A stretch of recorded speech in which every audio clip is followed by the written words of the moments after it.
제가 말씀을 같이 나눴지만 우리가 세상을 살아가는데 시험의 연속입니다. 예, 학생 때나 직장 때나 무엇을 하든 시험이 떠나질 않죠. 그래서 그 시험을 통해서 합격과 불합격의 차이가 엄청나겠죠. 합격을 하면 또 새로운 또 세계가 열리고, 불합격하면 또 다시 또 시험에 합격해서 열심을 내고 그러는데, 신앙 안에도 시험이 있다라는 것입니다. 하나님이 우리를 평생토록 7가지 시험을 반드시 그게 때 되면 반복해서 그때마다 우리에게 필요한 시험을 하나님이 하신다는 겁니다. 그래서 그 시험을 합격을 하면 하나님은 왜 우리를 시험하실까 할 때 딱 2가지예요. 우리 존재값을 높이고 그 다음에 새로운 축복을 주시기 위함입니다. 믿습니까? 그래서 하나님이 우리를 시험하시는데, 우리는 안타깝게도 저도 몰랐지만 인생 어느 정도 인생 살고 신앙도 어느 정도 되고 또 주님과 소통하고 살아가는 삶에 제가 그 주님으로부터 깨달은 게 바로 그겁니다. 시험하신다. 저는 이 성경 속에 성경을 그렇게 읽으면서도 하나님이 우리를 시험하신다라는 이것이 와닿지를 않았습니다. 그런데 제 삶을 돌이켜 보니까 그 하나님이 나를 시험하시고 테스트하셨던 여러 가지 종류들이 있는데 그게 다 성경에 나와 있더라는 거죠. 그래서 목사인 저도 하나님께서 말씀을 말씀 속에서만, 성경 속에서만 그때 기록돼서 우리한테 교훈적으로 그냥 우리가 알아야 될 것, 이해해야 될 것, 깨달아야 될 것, 그런 것만 아니라 실제로 성경의 그 원리를 우리 삶에도, 믿는 자한테도 그대로 하고 계신다는 것입니다. 근데 우리는 그것이 나하고 상관없는 것처럼 우리는 생각하죠. 성경의 사건은 한 번 있었던 일이고 나하고는 상관이 없는 것처럼 우리는 단지 성경을 지식적으로 배우는 것이 그게 최선인 것처럼 생각하고 있는데, 그 성경 속에 상황은 틀려도 하나님이 이끌어가는 원리와 법칙은, 공식은 동일하다는 것입니다. 그 중에 하나가 뭐냐면 시험하시는 거예요. 테스트하시는 거예요. 그래서 지난주 우리가 세 가지를 했습니다. 오늘 4가지를 다 하려고 하는데, 여러분들이 이걸 통해서 다시 한번 여러분들이 지난 시간들을 돌이켜보면서 하나님이 자신을 어떤 부분을 테스트하셨는가를 한번 점검할 필요가 있고요. 이것은 앞으로 우리가 죽을 때까지도 이 시험은 계속될 거라는 것을 우리는 잊지 말아야 될 것입니다. 그러면 4번째, 하나님이 우리를 무엇을 시험하시는가 할 때 우리가 가지고 있는 믿음을 표현하기 위한 시험을 반드시 하신다는 겁니다. 우리가 가지고 있는 믿음, 이 믿음을 표현하는 것에 대한 시험을 반드시 우리에게 이렇게 시험을 하신다는 겁니다. 그게 성경 속에 많이 나타나고 있어요. 마태복음 9장에 가보면 2 소경이 자기들을 이렇게 불쌍히 여겨달라고 그럴 때 주님께서 그들이 뭘 요구하는지를 알고 계셨어요. 그래서 내가 이 일 할 줄을 아느냐 이렇게 질문을 하니까 그 주님께서 그 질문하실 때 이미 알고 계셨던 거예요. 그들이 눈뜨기를 원했다. 돈을 달라는 게 아니라 눈뜨기 원했다는 걸 아셨기 때문에 이 질문을 했어요. 근데 굳이 다 아시면서 질문을 하시는 것은 이들의 믿음의 표현, 드러나는 믿음을 보시기 위함이었거든요. 그래서 이 소경이 뭐라 말합니까? 그러하오이다. 그렇습니다. 내가 이 일 할 줄 아냐. 이 일이라는 게 뭐예요? 눈뜨기 원하냐 라는 것을 너희들을 눈을 뜨게 할 수 있다라고 믿느냐라고 할 때 그렇습니다라고 얘기하니까 그때 주님께서 두 눈을 뜨게 하시죠. 또 근데 이게 마태복음 20장에서 똑같은 사건이 또 생겨요. 거기에 여리고로 나가실 때에 2 소경이 또 예수님을 붙잡습니다. 그럴 때 이제 주님께서 다 아시면서 내가 너에게 무엇을 해주고 원하냐. 그러니까 이들은 눈뜨기 원하나이다. 분명히 주님은 아셨어요. 그러나 이들의 믿음을 표현되기를 기다리고 계셨고 표현될 때 역사하셨어요. 표현되지 않을 때는 그분은 절대 역사하지 않았다라는 것입니다. 귀신 들린 아들을 데리고 온 그 아비가 무엇이든 할 수 있으면 자기 아들을 고쳐달라고 그랬을 때 할 수 있거든요. 무슨 말이냐? 믿는 자의 능치 못함이 없다라고 말씀하시니까 그 아비가 내가 믿음 없나이다 나를 도와주소. 자기의 솔직한 어떤 그 자기의 믿음 없음을 고백되어졌을 때 드러낼 때 주님이 역사하셨거든요. 가나안 여인 아시죠? 귀신 들린 가나안 여인이 예수님은 세 번씩이나 냉정하게 거절하고 마지막에 개취급을 하죠. 그랬을 때도 이 여인은 자기가 그 예수님이 자기 따라 고쳐주실 걸 믿고 계속 믿음의 말을 합니다. 그럴 때 주님께서 네 그 믿음이 너의 따라 구원했다 이렇게 말씀하거든요. 아시면서 믿음이 표현되기를 기다리고 계셨던 거죠. 믿음이 표현되는 것을 시험하고 계셨다는 것입니다. 솔로몬이 열왕기상에 보면 솔로몬이 1,000번제를 드리고 꿈에 하나님이 나타나서 그에게 이렇게 합니다. 내가 너에게 무엇을 해줄고 뭘 물으세요? 아시면서 다 아시는 하나님은 뭘 물으세요? 근데 묻고 계셨어요. 그럴 때 솔로몬이 분별력 달라고 그랬어요. 백성을 잘 다스릴 수 있는 분별력, 지혜를 달라고 그랬을 때 그 지혜를 주실 뿐만 아니라 부와 영광을 함께 주셨죠. 믿음이 표현될 때 비로소 그 다음에 하나님이 역사하셨다는 이건 공식이에요.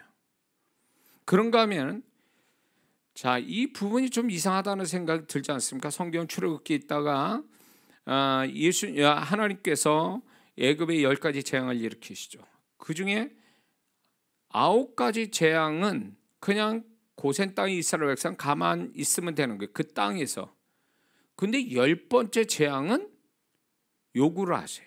하나님이 어린 양을 잡아서 어린 양의 피를 문설주와 인방에 바르고 그 집안에서 너희들이 어린 양을 잡아서 먹으라고 얘기하세요. 자, 이렇게 하나님께서 그냥 가만히 있어도 될 9가지 재앙을 가만히 있어도 하나님께서 그거를 지나가게 하셨는데 왜 10번째에 이 장자의 죽음에 대해서는 행위를 요구할 거예요?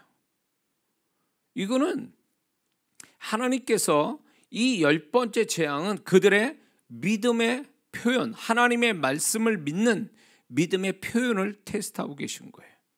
만약에 이스라엘 백성이 고센 땅에 살았다 할지라도 하나님께서 그렇게 얘기하셨는데 어린 양은 안 잡습니다. 잡아서도 그 피를 문설주에 인방을 바르지 않습니다. 발랐다 해도 그들은 바깥 나돌아다녔어요. 그럼 어떻게 되는 거예요? 그들은 죽임을 당하는 거예요. 죽음의 사자에서 죽임을 당하는 거죠. 애굽 사람과 동일하게. 이거로 마지막에 10번째에 이 믿음의 행위를 요구하셨다는 것은 결국 그들이 9가지 재앙을 보았기 때문에 경험했기 때문에 10번째에 하나님의 이 명령 앞에 그들이 믿음을 가졌는지 안 가졌는지 믿음의 행위를 나타낼 거냐 말 거냐에 대한 테스트를 하나님께서 9가지 재앙을 통해서 그들의 믿음이 상승되어 10번째의 재앙을 순종할 거냐 이 믿음의 행위를 드러낼 거냐 말 거냐를 테스트하셨다는 겁니다. 만약에 장자의 죽음을 처음부터 첫 번째 재앙을 했다면 이스라엘 백성은 거기에 그 말씀에 순종을 하지 않았을 거예요. 믿음의 행위가 나타나지 않아서 그들도 다 죽었을 거예요. 장자들을 다 죽었을 겁니다. 그런데 10번째 하셨다는 얘기는 9번째를 통해서 그들이 하나님의 말씀대로 이루어가고 계심을 그들은 믿고 또 10번째도 그렇게 믿고 믿는 것만 아니라 마음으로 믿는 것만 아니라 그들은 행위를 통해서 구원을 받았다라는 것입니다. 그러므로 믿음의 언어와 믿음의 행위가 그들을 결국 하나님께서 믿음의 테스트에 그들은 표현된 언어로 표현되고 행위로 표현된 걸로 인해서 그들은 합격을 해서 그들은 결국 하나님의 축복을 받죠. 예수님의 기적을 보죠. 그리고 죽음이 넘어가죠. 그러면 그들만의 문제냐? 성경에 나타나 그들만의 이야기고 우리는 지금 그 이야기를 기억만 하는 것이 다냐라고 할 때 절대 그렇지 않다는 것입니다. 성경은 어제나 오늘이나 동일하게 이 하나님의 택한 자들에게도 동일하게 하나님께서 상황만 다를 뿐이지 그 안에 흐르고 있는 하나님의 공식은 그대로 적용되는 존재라는 걸 우리는 잊지 말아야 됩니다. 그렇다면 오늘날에도 하나님은 우리에게 믿음을 표현되는 걸 테스트하신다는 겁니다. 믿음을 테스트하신다. 그것이 그냥 마음속에 믿음을 갖고 사는 것이 아니라 보이지 않는 마음에서만 존재되는 믿음이 아니라 그 믿음을 드러내야 되는 그런 테스트를 하신다라는 걸 우리는 잊지 말아야 합니다. 그런데 그 믿음의 테스트가 믿음에 표현되는 드러내는 믿음을 짧게 하시는 게 있고 길게 하시는 게 있고 그리고 적게 드러내게 하시는가 하면 크게 드러내게 하시는 하나님의 테스트가 있다는 것입니다. 그러면 왜 이 시험을 하시는가? 왜 이 믿음 표현에 대한 시험을 왜 하시느냐는 거예요. 그것은 첫 번째는 우리 자신들이 믿음이 정말 내 안의 믿음이 정말 드러낼 만큼 믿음이 있는지 있으면 얼마나 있는지를 스스로 알게 하시려고 믿음을 표현을 하도록 시험하신다는 거죠. 많은 사람들이 나는 믿음이 있어요 말은 하는데 정말 그 믿음이 표현되느냐, 어떤 상황에 가서 그 믿음이 정말로 역사할 수 있을 만큼의 표현이 되느냐라고 할 때 안타까운 건 뭐냐면 교회 안에서 본인들의 믿음이 있다라고 얘기를 하지만 실제로 자기의 삶에 가서 믿음이 표현되는 것은 드물다라는 겁니다. 우리 스스로가 알고 있잖아요. 교회에서나 인정받고 교회에서나 우리가 그 믿음을 말할 뿐이지 정말 자신의 하나님께서 믿음을 표현하라 할 땐 다 도망가고 믿음을 표현하지 않는 채 믿음은 꼭꼭 마음속에 담아두고 다른 세상적 방법과 육신의 방법을 쫓아서 하고 있는 이런 모습들이 있다라는 것입니다. 그래서 하나님께서는 믿음을 표현하도록 믿음의 사건을 하나님께 주시면서 그 믿음을 표현하라고 우리를 시험할 때에 많은 거기에서 하나님이 요구하는 믿음의 표현을 제대로 한다면 그 사람의 마음속에 믿음이 정말로 살아있는 믿음이 표현되는 거고, 만약에 표현되지 않는다면 그 사람이 그 내면에 믿음이 있는지를 다시 한번 자기를 돌아봐야 된다는 것입니다. 그리고 왜 하나님께서 이 표현, 믿음의 표현, 믿음을 드러내기 위한 시험을 왜 하시냐면 믿음을 드러내는 믿음을 통해서 기적을 하나님은 경험시키기 위해서 믿음을 표현하라고 우리에게 어떻게 작용하냐면 마음의 부담이나 근심이나 감동 같은 것을 통해서 믿음을 드러내게 하신다는 것입니다. 믿음의 언어, 믿음의 행위, 이게 한 번이 아니라 반복해서 작게 아니라 크게, 짧은 시간이 아니라 긴 시간 동안 그 믿음을 표현하도록 시험하신다는 것입니다. 그래서 우리는 여기서 알아야 될 게 뭐냐면 믿음은 두 가지가 있습니다. 내면에 보이지 않는 가능성의 믿음이 있고 표현에 대해서 역사하는 믿음, 이 두 가지가 우리에게 있습니다. 근데 많은 그리스도인들이 마음속에 담겨진 가능성의 믿음은 구원받을 때 이미 영적 믿음, 기본적인 믿음은 갖고 있는 데다가 신앙과 말씀을 통해서 믿음이 상승하게 돼 있죠. 근데 그거는 내면에 쌓인 어떤 보이지 않는 가능성의 믿음이지 이 내면에 쌓인 믿음이 실제로 역사는 하지 않는다는 것입니다. 실제로 역사하는 믿음은 표현될 때에, 드러낼 때에 비로소 그 믿음이 역사를 한다는 것입니다.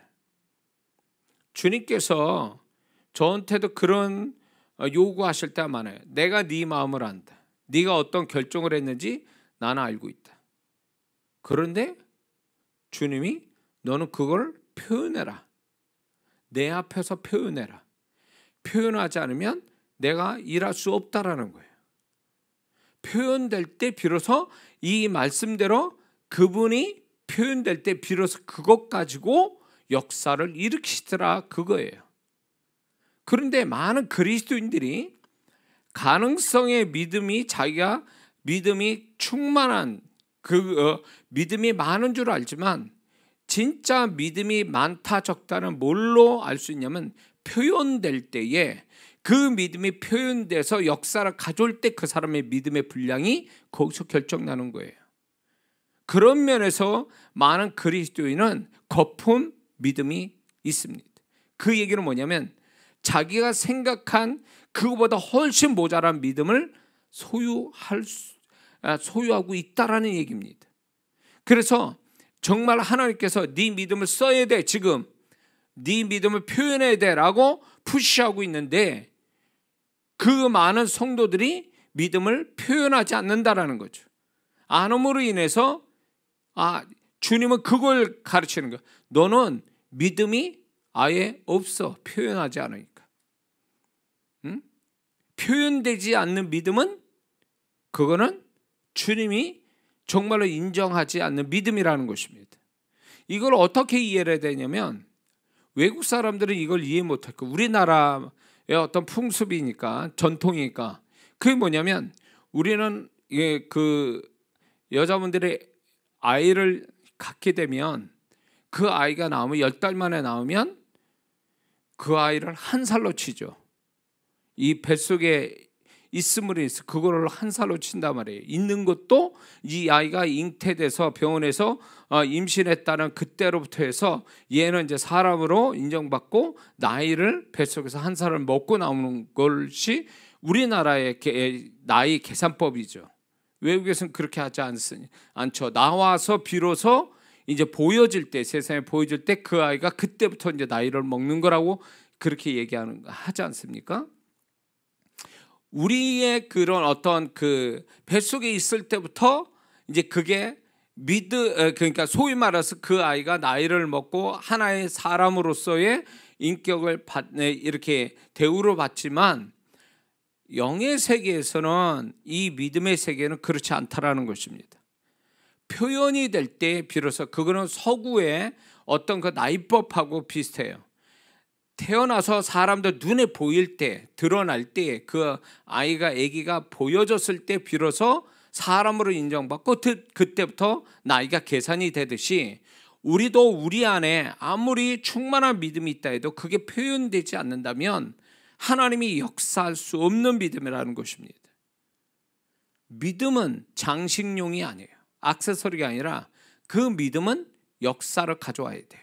그래서 히브리서 11장 1절의 말씀에도 믿음은 바라는 것도 실상이 나와야 믿음이지 실상이 안 나타나면 그건 믿음이 아니라는 거죠.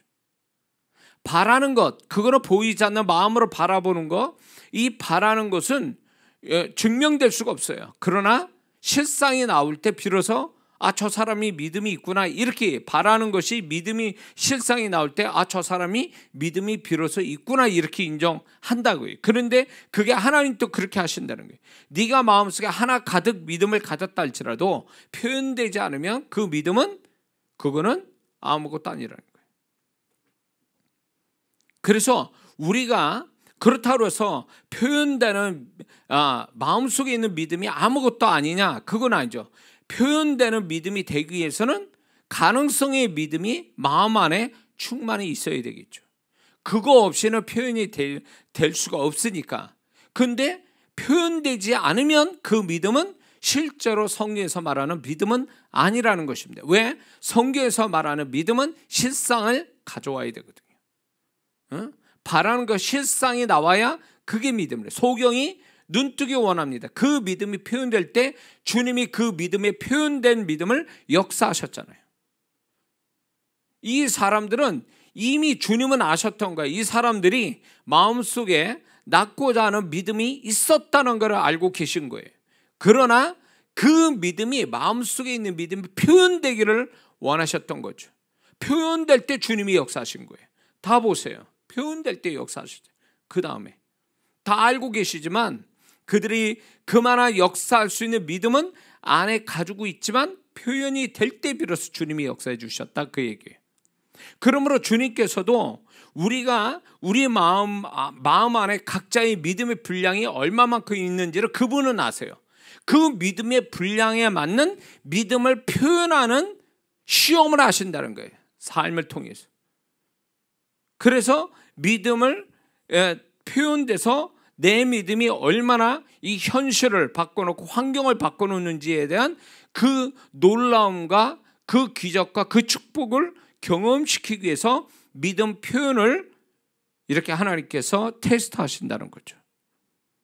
그래서 우리의 믿음이 추상적이고 영적인 것만이 아니라 믿음은 지극히 현실적이고 우리의 모든 걸 바꿔놓을 수 있는 능력이라는 사실을 다시 한번 경험시키는 거죠. 그래서 신앙이 교회에서만 통용이 되는 것이 아니라 내 일상의 삶 속에, 내 현실 속에 기적을 만들어낼 수 있는, 현실적 기도를 만들어낼 수 있는 능력이라는 사실을 하나님이 계속 그걸 나타내시기 위해서 믿음 표현에 시험을 하신다는 거죠.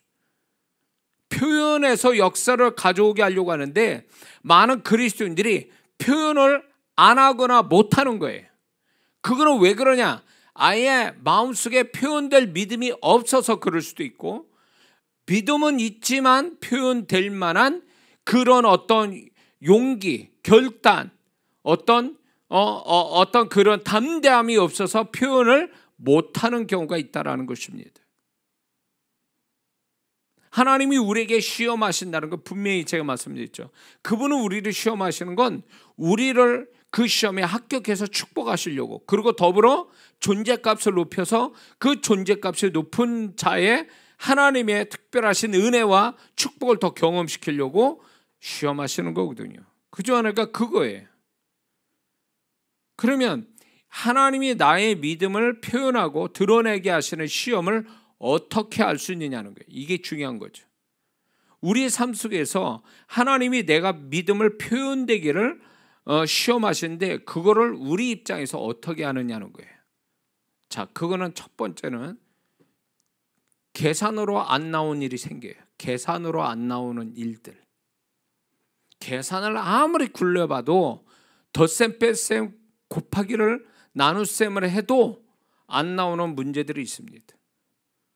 이거는 눈치를 채야 돼. 그런 일이면 믿음을 써야 되는구나. 믿음을 표현하라고 하나님이 작정하시고 계산이 안 나오는 것을 허락하시는구나. 제가 개척 초반에 이제 교회차가 필요했는데 교회차가 없었어요. 근데 차는 필요해. 차가 없어가지고 성도들이 떠났으니까요. 근데 이제 차가 필요한데 아무리 교회 재정을 이렇게 저렇게 굴려보고 계산해봐도 그 중고차 하나도 구입할 수 없는 재정이 안 되는 거예요. 아무리 해도 최악의 진짜 고물차 폐차장 갈 직전의 차를 생각을 해봐도 안 되는 거예요. 유지도 안 되고. 그때 이제 하나님께서 이제 어렴풋이 저는 그때 그걸 알았던 것 같아요. 이건 계산하지 말자. 하나님 앞에 이거를 주실 걸 믿고 그냥 작정하고 기도하고 이걸 줄 줄 믿고 그냥 믿음으로 감사해야 되겠구나. 그렇게 해서 하나님이 정말 기적같이 교회차가 오게 되고 나중에 이제 그 새 차 살 그런 재정이 안 될 때 이 믿음을 다시 한번 표현을 해서 정말 생각자는 우리 성도, 전혀 그런 성도가 아닌데 그 성도로 인해서 또 교회차가 만들어지고 새 차가 이런 식으로 하나님이 저는 이제 목회하면서 또 개인적 생활에 있어서 이렇게 계산으로 나오지 않은, 그러나 해결은 돼야 되는, 뭔가 이렇게 해결은 해야 되는 것들, 그러나 계산으로는 도저히 안 나오는 이런 일들이 있다면 그건 믿음을 표현해서 풀으라고 하신 하나님의 사인이라는 거죠. 그리고 믿음을 표현하라고 하는 하나님이 우리의 마음을 건드시는데 그게 뭐냐면 부담이나 근심이나 감동 같은 게 와요. 이거는 계산으로 돌아갈 문제가 아니라 아, 이건 하나님이 나를 믿음을 보기를 원하시는구나. 내 믿음을 받기를 원하시고 표현되기를 원하시구나. 드러내기를 원하시구나. 이런 부담이나 근심이나 감동 같은 게 온다라는 것입니다. 그럴 때 틀림없어요. 그거는요. 그래서 지금 뭐 홈페이지에 간증하시는 분들이 있지만 간증을 안 올려도 이제 제가 이제 개인적으로 듣거나 이런 분들을 보면 그런 분들이 정말 기적은 어떻게 보느냐, 저의 집회나 예배나 기도회 통해서 기적을 보는 분들은 바로 이런 분들이에요. 믿음을 표현했다는 거죠. 표현을 적극적으로 하고 크게 하고 길게 하고 이런 걸 통해서 믿음을 보여드려서 하나님께 그 믿음을 그분으로부터 인정받아서 그 믿음대로 되게 하시는 하나님의 역사를 봤다는 거예요. 예수 믿는 사람은 계산으로 안 나오는 일들이 많습니다. 살아가면서. 그거는 불가항력적인 문제 같아서 나를 실망시키고 절망시키고 그것에 슬픔을 갖지만 그건 절대 그렇지 않다는 것입니다. 하나님이 나를 못 지켜서 내가 하나님께 죄가 많아서 미움받아서 내가 해결할 수 없는 일들을 나한테 줘서 절망하고 괴로움 당하는 것을 하나님이 기뻐하시냐? 절대 그런 분이 아니라는 거예요. 그거는 일종의 하나님께서 계산으로 안 나오는 것들에 대해서는 믿음으로 풀고 믿음을 표현해서 해결하라고 하신 하나님의 사인이지 해결이 안 된다라는 조건으로 우리에게 그 문제를 주신 적은 없다라는 거예요. 만약에 그렇다면은 그 하나님은 정말 악한 하나님이시죠. 그런 식으로 해서 내가 풀지도 못하고 그것 때문에 평생토록 고통을 안고 살아야 되는 그런 거를 주셨다면 하나님이 고린도전서 10장 13절에 감당할 만큼만 시험을 허락하신다는데 그 말씀 자체가 잘못된 거죠. 거짓말을 하는 것이 되는 거죠. 그러나 우리 하나님은 그런 분이 아니시라는 거예요. 내가 충분히 내 믿음의 분량에 맞게 표현할 수 있는, 표현될 때 역사할 수 있는 그런 문제들을 허락하신다는 거죠.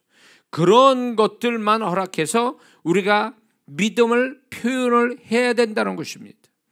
엉뚱한 데 가서 믿음은 안 쓰고 계산으로 막 이것저것 찾아다니고 사람 일 찾고 돈 찾고 이렇게 하니까 문제가 안 풀리는 것뿐이지 정말 본인이 가지고 있는 믿음의 분량대로 표현을 하게 된다면 하나님이 역사하신 건 시간 문제라는 거죠. 믿습니까? 자, 그래서 믿음을 표현할 때에 여기서 우리가 주의사항이 있습니다. 믿음을 표현하라고 해서 믿음을 표현할 때에 계산으로 믿음으로 표현될 거를 계산으로 하면 이게 안 맞아 돌아와서 해결이 안 나는 거예요. 계산할 게 있고 믿음으로 해야 될 게 있는 거예요. 믿음으로 표현돼야 될 게 있고 계산으로 처리할 것들이 있는 거예요. 그러므로 믿음으로 표현될 거를 계산으로 하면은 답이 안 나온다. 그래서 그걸 잘 분별할 수 있어야 된다는 겁니다. 그리고 믿음의 그 표현을 하는 것이 한 번을 통해서 역사해 주면 얼마나 좋겠습니까? 많은 우리가 한 번 가지고 안 된다고 해서 믿음을 표현하는 걸 포기한다면 이 사람은 하나님이 믿음을 어느 정도 표현하는 양을 채워서 기적을 보게 하시려고 하는데 표현을 하다가 멈춰버리면 그건 안 한 것보다 못하다 그 얘기예요. 믿음을 표현하기 시작했으면 그게 끝장을 봐야 돼. 그 믿음의 역사가 올 때까지 해야 된다는 것입니다. 근데 많은 성도들이 믿음을 표현하라고 하나님이 시험하라고 계시는데 안에서 문제이고 믿음을 표현 안 하고 다른 방법으로 택해서 문제가 되고 또 한 성도는 믿음을 표현을 하려고 하는데 끝까지 가는 게 아니라 중간에 그 믿음 표현을 중단해서 믿음의 역사를 못 가져오는 사람도 있다라는 거죠. 이 두 가지는 굉장히 문제가 있습니다. 그래서 우리가 살아가는데 계산으로 풀어서 갈 문제냐, 이게 계산으로 안 나왔기 때문에 믿음을 표현하라고 하신 하나님의 시험이냐, 이런 걸 잘 분별할 필요가 있다는 것입니다. 그래서 이거는 아무리 도저히 계산으로 안 나온다면 이건 믿음으로 풀어야 될 문제고, 믿음으로 푼다는 얘기는 하나님이 인정하시는 믿음을 표현한다, 그 얘기예요. 언어로 표현하든 믿음의 행위로 표현하든 표현이 될 때에 그게 비로소 해결되는 것들이 우리의 삶 속에 있다라는 거죠. 응? 그래서 믿음을 표현하는 시험을 주실 때에 이걸 잘 분별해야 돼요. 믿음을 표현하라고 하는 거를 정말 하나님이 표현하라고 하는구나. 그러면서 자꾸 마음에 믿음을 표현하라고 하는 그 부담, 근심, 내지는 감동, 이런 것들 오면 놓치면 안 됩니다. 그게 결국 기적을 가져오는 이제 어떤 시작이 되는 걸까요? 그게 통로가 되기 때문에 그렇습니다. 그래서 이 믿음을 표현할 때는 또 우리가 조심해야 될 게, 믿음을 표현하는데 자꾸 머리로 계산으로 돌아가는 게 문제예요. 머리로 자꾸 계산을 한단 말이에요. 이기적인 계산을 한단 말이에요. 이 이기적인 계산이 내가 믿음을 표현하는 데 걸림돌이 돼요. 방해물이 된단 말이에요. 그래서 중간에 스톱하는 사람도 얼마나 많은지 몰라요. 시작은 믿음으로 시작했어요. 그런데 중간에 머리가 휙휙 돌아가는 거예요. 이게 머리가 계산 돌아가고 이기적인 자기를 위한 어떤 계산으로 확 돌아가니까 지금 미친 짓 하는 것 같거든요. 이게 믿음 표현하는 게 미친 짓 하는 것 같고, 쓸데없는 짓 하는 것 같고, 손해보는 짓 하는 것 같고, 이런 게 다 뭐 때문에요? 머리에 계산이 돌아가서 그런 거예요. 이거하고 싸워야 돼요. 이거하고. 예? 그 머리로 돌아간다는 게 뭐냐면 숫자의 개념이, 숫자와의 싸움이에요. 머리에 이기적인 계산을 하는 그 숫자적인 개념이 내가 믿음을 표현하는 데 있어서 방해 요소가 돼요. 믿음은 계산으로 나올 수 없는 일을 만들어내기 위한 실제적인 어떤 그 능력이 되는 믿음인데, 이 믿음을 머리가 이 숫자적 개념을 통해서 계산이 돌아가 버리면 머리로 믿음이 우습게 보여요. 그 믿음 표현하는 자체가 이래가지고 될까? 라는 회의감, 믿음을 표현하는 것에 대한 회의감을 가져서 중간에 다 포기합니다. 그러면 그 지금까지 해온 게 다 말짱 꽝이 되는 거예요. 그 믿음의 표현은 언젠가는 역사를 볼 건데, 그 역사를 보는 데까지 믿음이 표현돼야지, 어떻게 중간에 믿음의 역사를 가져오기 아직 멀은 그것을 중간에서 스톱해버리면 그건 안 한 것보다 못하는 거예요. 실망이 되고, 그리고 그거에 대한 어떤 그 마음의 실망과 슬픔과 이런 것들이 들어온단 말이죠. 그래서 이게 굉장히 중요한 부분이에요. 근데 소망적인 건 뭐냐? 내 믿음의 분량에 맞는 그것만, 그 수준에서 시험하신다. 믿음 표현을 그 수준에서. 그래서 우리가 계산으로 사는 자도 아니요, 열심만 가지고 사는 게 아니라 믿음으로, 믿음을 표현해서 살아가는 자, 믿음을 표현해서 기적과 축복을 보는 자, 이거를 하나님은 경험시켜 주시기 위해서 믿음을 표현하도록 푸시하는 거예요. 그걸 놓치면 안 돼요. 그걸 놓치고 세상적 방법, 인간적 방법, 계산적인 방법 안 돼요. 그 사람은 백날 풀어도 답이 안 나옵니다. 왜? 하나님이 딱 세팅해 놓은 거예요. 믿음을 표현해서만이 된다라는 그거를 딱 세팅해 놨기 때문에 다른 걸로 절대 못 풉니다. 자, 그래서 하나님께서는 우리를 삶에 이렇게 가다가 이렇게 믿음을 표현하라고 시험을 하실 때에, 그때 앞뒤 안 가리고 믿음을 표현하는 사람, 이 사람이 하나님의 기적을 보는 거예요. 믿음은 뭘로 존재하냐? 계산으로 나올 수 없는 기적을 의미하는 거예요. 그 믿음의 표현은요. 그래서 믿음은 기적을 연결시키는 하나의 고리 역할 같은 거예요. 믿음이라는 게. 그게 세상 사람이 모르는 비밀스러운 신기한 어떤 모습이죠. 이런 믿는 자들의 믿음으로 풀어가는 자체를요. 그래서 예수 믿는 사람이 계산으로만 산다? 세상 사람만큼도 못 삽니다. 그 사람은요.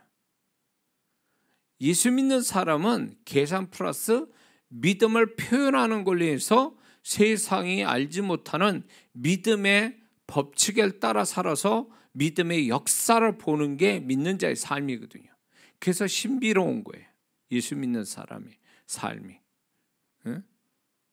근데 시종일과 믿음을 표현하지는 않고 계속 인간적인 세상적인 계산적인 이런 것들만 계속 가지고 살아간다면 이 사람은 기적이라는 단어는 평생 가도 없는 사람이에요.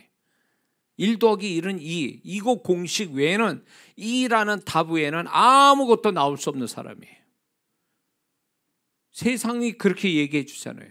근데 믿음의 세계는 그렇습니까? 믿음의 세계는요, 그 숫자가 1 더하기 1은 2 하나만 있는 게 아니에요. 그건 진리가 아니에요. 믿음의 세계는 1 더하기 1은 100도 되고 1000도 되고 만도 되는 이렇게 그 결과에 대해서 어떤 답이 나올지는 우리 자신도 모르는 거예요, 사실은. 그게 믿음의 세계거든요.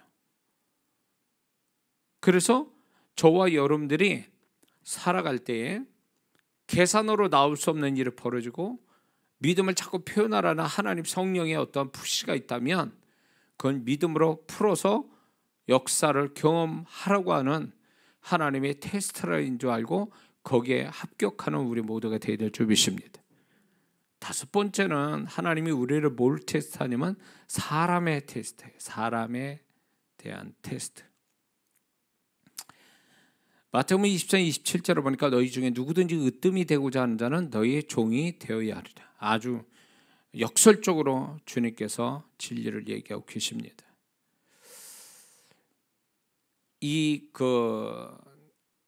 사람에 대한 시험은 이게 우리가 살아가는 데 있어서 가장 힘든 시험이에요, 사실은. 사람에 대한 테스트는요. 왜? 사람은 불완전하고 죄성을 타고났고 그리고 그런 것들이 어떤 그 관계성이 불완전하고 그래서 이제 상처와 또 사람에 대한 어떤 여러 가지 고통과 이제 잘 해다가도 원점으로 돌아가고 공든탑 무너지듯이 그냥 완전히 다 무너져 버리는 그런 게 사람 관계이기 때문에 사람에 대한 시험을 하나님이 반드시 하는데 많은 그리스도인들이 하나님 앞에 진정한 자유하는 그리스도인 그리고 정말 진짜 하나님이 크게 축복받는 사람들이 반드시 통과하고 계속 통과되어질 시험이 바로 사람의 시험이에요. 사람에 대한 시험. 그래서 사람의 시험에서 합격이 되면 결론적으로 얘기하면 사람의 시험에 합격하면 사람의 축복이 따라요. 근데 사람의 시험에 불합격하면 이 사람은 사람에게 매이고 사람에 대한 상처를 갖고 사람 때문에 더 어려워질 수도 있어요. 하나님은 그런 위험성을 안고 우리에게 그 사람에 맞는 사람의 시험을 허락하신다는 것입니다. 그래서 사람의 시험은 결국 관계와 섬김으로 나타나는데 그 관계와 섬김도 두 종류가 있어요. 기분 좋은 섬김과 관계가 있는가 하면 반대로의 반대적인 어떤 섬김과 관계가 있습니다. 이 두 종류의 이 사람의 시험이 우리에게 있다는 것입니다. 그런데 우리가 기분 좋은 어떤 섬김과 관계만 있으면 얼마나 좋겠습니까? 그런 시험만 있다면. 근데 시험이 어떤 사람들 시험이 즐거운 시험은 없어요. 고통스러운 게 시험이거든요. 그것처럼 하나님께서 우리에게 사람을 시험하실 때 사람을 가지고 시험하실 때 그 시험이 우리는 즐거운 쪽보다는 고통스러운 쪽에 시험이 더 많다, 더 크다라고 볼 수 있다는 거죠. 요셉이 노예로 보디발 가정의 노예로 전락하게 하신 것도 나중에 가보면 그는 노예가 억지로 노예로서 이제 그 주인과 주인을 섬기는 어떤 이거는 뭐 어쩔 수 없이 섬기는 위치에 있게 됐잖아요. 결국 그거는 자원하지 않았어도 결국 하나님은 요셉을 이 말씀대로 너희가 으뜸이 되고자 하는 자는 너희의 종이 돼. 종이 됨으로 인해서 사람의 종이 됨으로 인해서 사람에게 으뜸이 되게 하시는 하나님의 계획이 성취되는 겁니다. 그래서 하나님은 반드시 사람에 대해서 이렇게 얘기했어요. 네가 사람의 축복 받기 원하냐? 사람을 다스리는 자가 되기 원하냐? 그러면 네가 먼저 사람을 섬겨라. 사람을 섬기라는 얘기는 사람이 종되라는 거예요. 근데 여기서 사람이 종되라는 이 주님의 말씀에 사람이 분명히 성경은 사람이 종되지 말라는데 고린도서에 우리는 사람이 종이 돼야 으뜸이 된다는 이 말씀이 상충되는 것 같아요. 그러나 여기서 사람의 종되지 말라는 것은 내면에 관한 얘기예요. 내면에 그 사람에게 잡혀가지고 매이고 묶이고 속상하고 죄짓고 이런 게 사람이 종되는 거거든요.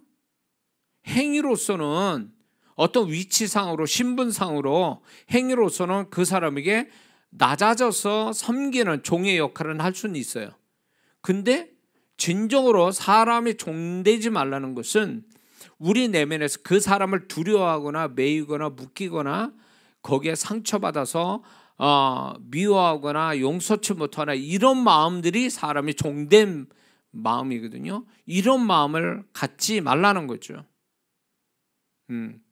그래서 예수 믿는 사람이 세상에서 이제 자기가 직급이 낮고 신분이 낮아져서 사람을 섬기는 어쩔 수 없이 돈을 벌기 위해서 아니면 어떤 이유든 그런 상황으로 갈 수 있단 말이죠. 그런 관계, 그런 섬김이 있을 수 있어요. 그런 거를 기분 나빠서 자존심 상한다 그래서 만약에 그런 거를 때려치면 결국 그 성도는 뭐의 문제냐? 사람 시험을 통한 사람 축복 주시는 것을 그는 이미 스스로 거절하는 것 같아서 사람 축복을 받지 못하게 되는 불행한 사람이 되는 것입니다. 에? 그러면 왜 하나님이 사람에 대한 시험을 주실까? 사람에 대한 시험. 그냥 산속에서 자연인처럼 살고는 싶은데 세상 속에 돈 벌기 위해서 아니면 어쩔 수 없이 사람 관계를 맺는 가운데 거기서 막 상처도 받고 막 힘든 일도 막 생기는 왜 이런 사람의 시험이 있을 수밖에 없을까라고 할 때 그거는 분명해요. 사람 믿는 자의 인생의 축복의 7, 80%는 사람으로부터 옵니다. 믿는 자의 가장 큰 축복은 사람 축복이에요. 근데 이 사람 축복이 오기 전에 하나님께서는 사람에 대한 테스트를 먼저 하신다는 거죠. 사람 관계나 섬김에 대한 테스트가 먼저 온다는 거예요. 그게 기분 좋은 것도 있지만 그건 지극히 드물고 그렇지 않는 관계와 섬김을 받게 허락하신다는 거죠. 결국 뭐냐면 이게 내가 저 사람한테 섬기는 것으로 인해서 짓밟혀서 자존심 상하고 상처받으라고 하신 게 아니라 그거를 잘 감당함으로 사람에 대한 시험을 잘 통과해서 사람 축복받으라고 하나님이 먼저 과정으로 오게 된 시험이라는 것입니다. 근데 거기서 자존심 살리고 상처받았다고 이렇게 약간 이렇게 그러니까 마음의 상처가 그 사람의 마음의 불구로 만들고 이런 식으로 가는 건 하나님 뜻이 아니라는 것입니다. 그래서 하나님께서 저 영혼에게 사람 축복을 주시려는 마음을 먹었으면 그 앞전에 뭐가 있냐? 사람에 대한 시험을 먼저 허락하신다는 거예요. 그래서 사람에 대한 시험이 오는 사람은 이렇게 생각해야 돼. 하나님이 내 앞에 사람의 축복을 준비해 놓으셨구나. 이 생각을 정말 가질까요? 난 10명 중에 한두 사람만 이 믿음을 갖고 있지 나머지는 지금 당장 지금 당하고 있는 괴롭히는 힘든 그 관계와 섬김만 생각하는 거예요. 응? 그런데 사람의 시험을 하나님께서 사람에 대한 시험이 끝나는 증거가 어떻게 나오는 줄 아세요? 내가 그 사람을 섬기고 나를 괴롭히고 막 이랬던 그 사람이 떠나가든가 아니면 내가 그 사람으로부터 떠나가든가 그 사람이 떠나가든가 그런 형태가 오는 게 아니면 계속 머물러서 그 사람이 있게 된다면 그 사람이 변화되든가 아니면 내가 그 사람을 수용할 만큼 내가 변화되든가 이런 형태로서 사람 시험이 끝나는 거예요. 그러면 사람 시험이 끝나면 그 다음에 어떻게 되는 줄 아세요? 사람 축복이 오는 거예요. 그건 뭐냐? 사람을 섬기는 데서 자유해진다. 자유해진다는 얘기는 그 모든 그 사람에 대해서 수용할 수 있는 온유한 마음이 있어서 그 사람에 대해서 마음으로 매이지 않는 것이 사람으로부터 자유한 건데 사람으로부터 자유할 정도면 그 사람 시험에 합격한 자예요. 그러면 그 시험에 합격하면 어떻게 되냐면 그 사람에게 사람 축복이 옵니다. 그 다음에 그러면 사람 축복이 뭔지 아세요? 사람 축복 두 가지예요. 사람 축복의 의미는 두 가지인데 하나는 나에게 결정적 역할을 해주는 거예요. 나를 축복할 결정적 역할을 해주는 사람, 그 사람이 내게 오는 게 그리고 나를 도와주는 게 사람 축복이에요. 두 번째, 나를 돕는 사람이 많아지는 거, 숫자적으로 많아지는 거, 그게 사람 축복이에요. 두 가지 사람 축복이 오는 거예요. 그러기 위해서 이런 사람의 축복을 주시기 위해서 하나님은 사람으로부터 단련된 시험을 하나님이 허락하시는 거예요. 그래서 이런 어떤 이 사람의 시험을 통해서 사람을 축복하려고 하는데 여기서 또 하나님이 사람을 섬기고 관계를 갖는 데서 이 어려움은 그러면 왜 또 이런 어려움을 겪게 하시는가 할 때 그거는 나 자신에 대해서 사람을 통해서 낮아짐을 경험해서 겸손함을 갖게 하시려고 하는 거예요. 왜 겸손하게 해요? 은혜를 더 주시려고. 교만한 자를 물리치시고 겸손한 자에게 은혜 주신다 그러지 않았습니까? 그러니까 사람을 통해서 나를 겸손하게 만드시려고 사람을 섬기게 만드는 거죠. 불편한 관계가 있을 수밖에 없게 만드는 거예요. 그런데 그런 사람을 잘 섬김으로 인해서 사실 진짜 원수 같은 사람을 친구와 같이 이렇게 친구와 같은 관계를 갖는다면 이 사람은 사람에 성공한 사람이죠. 사람의 시험에 합격한 사람이에요. 이런 사람이. 그래서 하나님께서는 우리가 감당 못할 시험을 허락지 않는다니까 사람의 시험도 마찬가지예요. 감당 못할 사람을 주신 적이 없다 그거예요. 이런 건 있어요. 우리가 스스로 죄 지으려고 죄 짓는 선택하고 결정해서 그 속에서 만나지는 건 하나님이 감당할 시험이 아니에요. 그거는 죄 짓고 죄 짓는 데서 만나지는 관계, 거기서 낮아짐, 거기서 사람에 대한 상처, 이건 하나님이 원하는 그 관계나 사람의 시험이 아니에요. 이거는 자기가 만든 시험이지 하나님이 만드신 시험이 아니에요. 지금 여기서 얘기하는 거는 하나님 안에서 정상적으로 살아가는 믿는 자로서 정상적으로 살아가는 데서 오는 사람의 시험을 얘기하는 거지 자기가 마음대로 선택하고 결정하고 죄 짓는 대로 흘러가서 만나지는 사람에 대한 것은 그거는 하나님의 시험이 아닙니다. 그렇게 여러분들은 이해하고 있어야 됩니다. 이해가 되시죠? 그리고 사람을 섬기는 데서 오는 그 어쩔 수 없는 우리가 마음의 상처 또 어떤 마음의 어떤 시험 이런 것들이 있다면 스스로 그것을 치유할 수 있는 능력도 있어야 됩니다. 이거를 그때마다 치유하지 않는다면 이 사람은 진짜 마음의 불구자가 되는 거예요. 그렇게 되면 하나님은 사람 축복 주시려고 했던 것이 이 사람이 사람으로 인해서 마음의 상처가 커가지고 결국은 사람 관계의 불구자가 되는 거예요. 마음의 불구가 관계의 불구를 만들어버려요. 그러면 이거는 하나님이 원하지 않는 비극으로 가는 거죠. 그래서 이런 사람이 어떻게 하냐 하는 방법이 있어요. 뭐냐? 나는 혼자 살고 싶어. 그래서 사람 안 만나요. 자연인이 되는 거예요. 영적 자연인. 교회 안에 자연인이 되는 거예요. 아무도 안 만나. 아무도 관계 안 해. 그게 좋다라고 생각하는 거죠. 그거는 이미 자기 스스로가 나는 사람에 대해서 뒤었습니다. 난 사람에 대한 상처가 있어요. 난 사람에 대해서 더 이상 나는 관계를 갖고 싶지 않습니다. 이거는 뭘 얘기하냐? 그 사람 마음 안에 사람에 대한 마음의 불구가 있는 거고 그 마음의 불구가 사람 관계의 불구로 만들어버리는 거예요. 그러면 어떻게 되냐?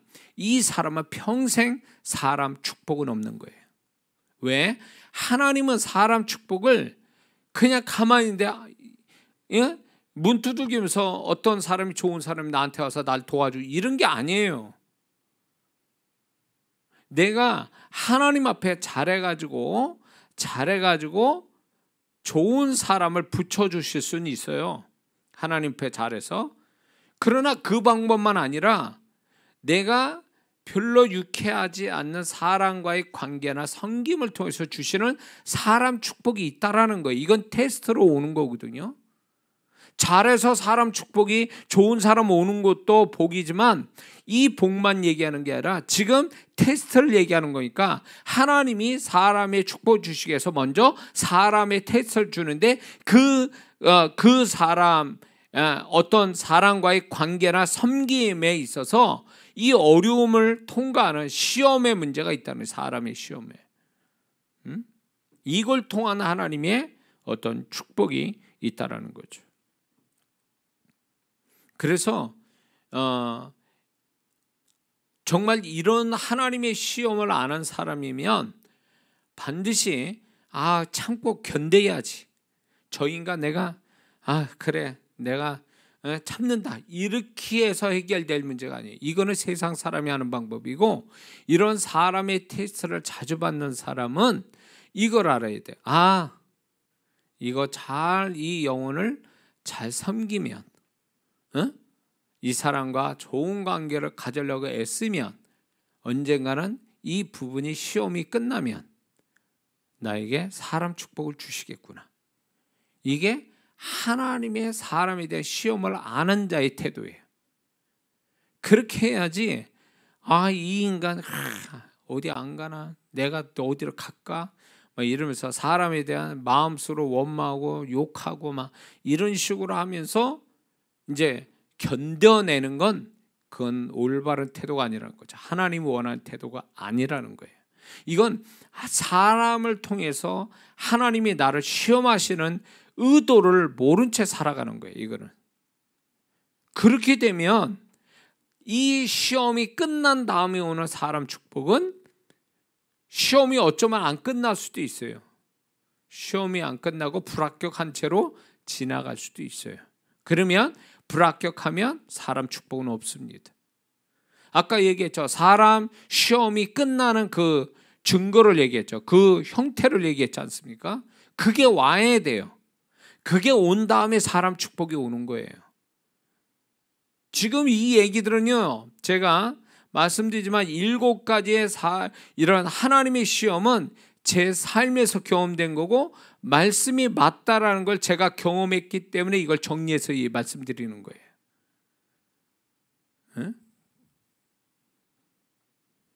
그래서 사람을 섬기고 관계를 갖는데 죄짓지 마세요. 사람에 대해서. 그렇게 되면 시험에 불합격하는 거예요. 사람의 시험에. 그러면 사람 축복이 없습니다. 그래서 죄 지으면 안 돼요. 그 사람이 아무리 나를 힘들게 하고 상처 주고 그렇게 할지라도 나는 그 사람에 대해서 죄 지으면 안 돼요. 하나님이 나를 사람 축복 주시려고 잠시 잠깐 지나가는 하나의 사람인데 그거를 내가 그 사람과 싸우듯이 죄 짓고 이렇게 해버리면 그 사람 불합격한 거예요. 사람의 시험에. 그러면 그 다음에 오는 축복은 없어요. 합격한 자에게 축복이 오지 불합격한 자는 축복이 없습니다. 이걸 반드시 깨달아야 될 줄 믿습니다. 자, 여섯 번째는 어떤 시험이 있냐면 사람에게 주는 것에 대한 시험이 있어요. 주는 것. 누군가에게 뭘 줘요. 이거에 대한 시험이 있다라는 것입니다. 자, 어린 신앙 때는 하나님께 받은 것, 그 사람이 하나님께 받은 것 가지고 하나님은 얘가 잘 쓰나 어쩌나, 이 하나님 축복 가지고 얘가 변질되나 안 하나 이걸 테스트해 보시는 거죠.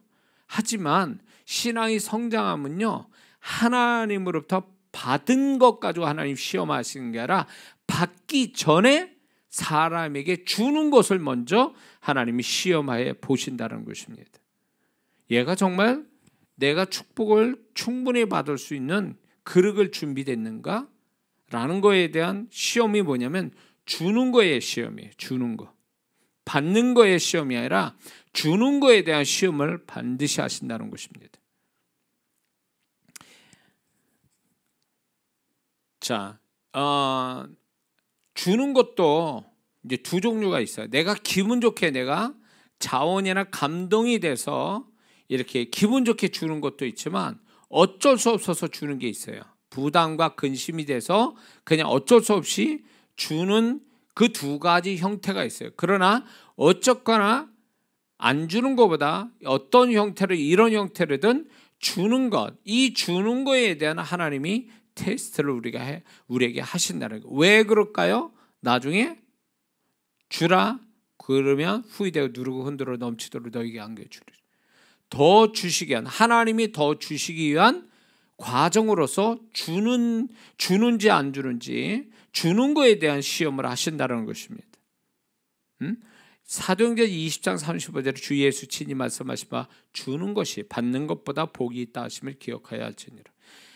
그래서 주는 것이 얼마나 축복인가를 받는 자보다 더 축복이 된다는 것을 하나님은 경험시켜주고 싶어 하시는 거예요.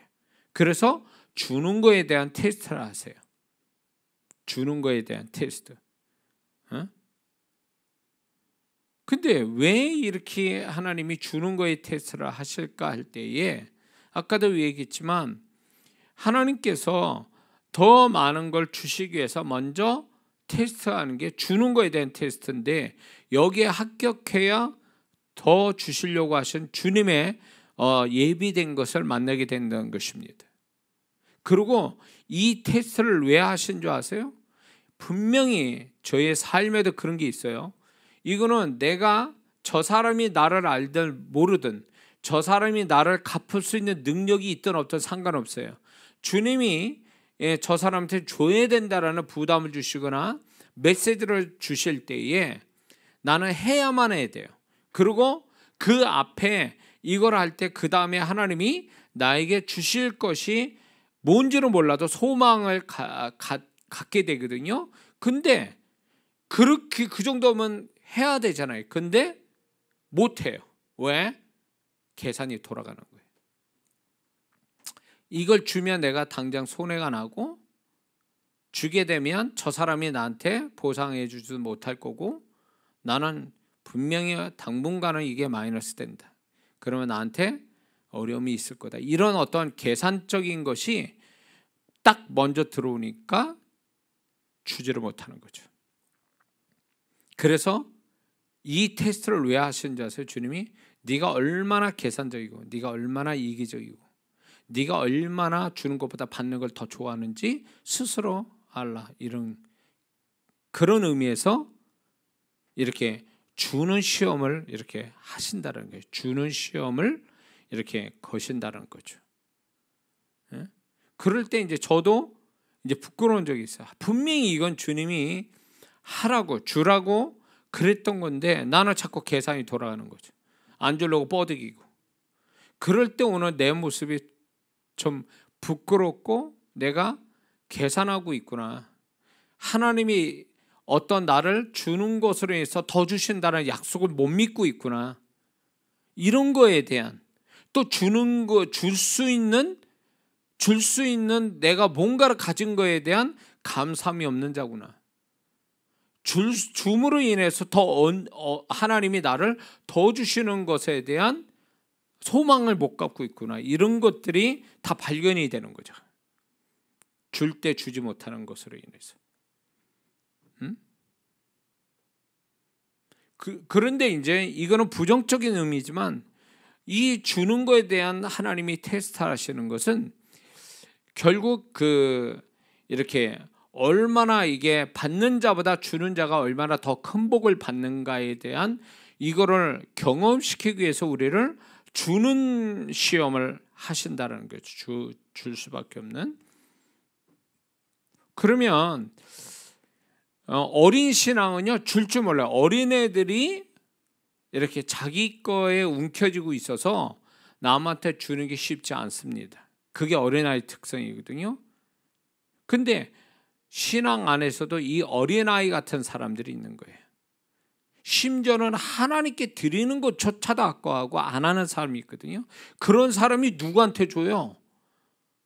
사람한테 누구한테 그걸 주겠냐고. 줘도 분명히 보상 받을 그거를 계산하고 주지, 그냥 보상도 못 받을 때다가 준다? 거짓말이에요. 하나님께도 안 드리는데 무슨 사람에게 주겠어요. 하나님께 하는 거 보면 사람한테 하는 게 보여요. 하나님께 못하면 사람에게도 못하게 돼 있어요. 하나님께 드릴 줄도 모르는 자가 사람에게 어떻게 주냐 말이에요. 준다면 계산하고 주는 거겠지. 응? 그렇기 때문에 이 주는 것을 통해서 그 사람이 축복을 받을 거냐 못 받을 거냐를 알 수가 있고, 그 주는 문제를 통해서 얼마나 이 사람이 계산적인 사람이냐라는 것부터 해서 이 사람이 믿음이 있냐 없냐를 딱 거기서 다 판가름 나는 거예요. 사실은 주는 걸로 인해서.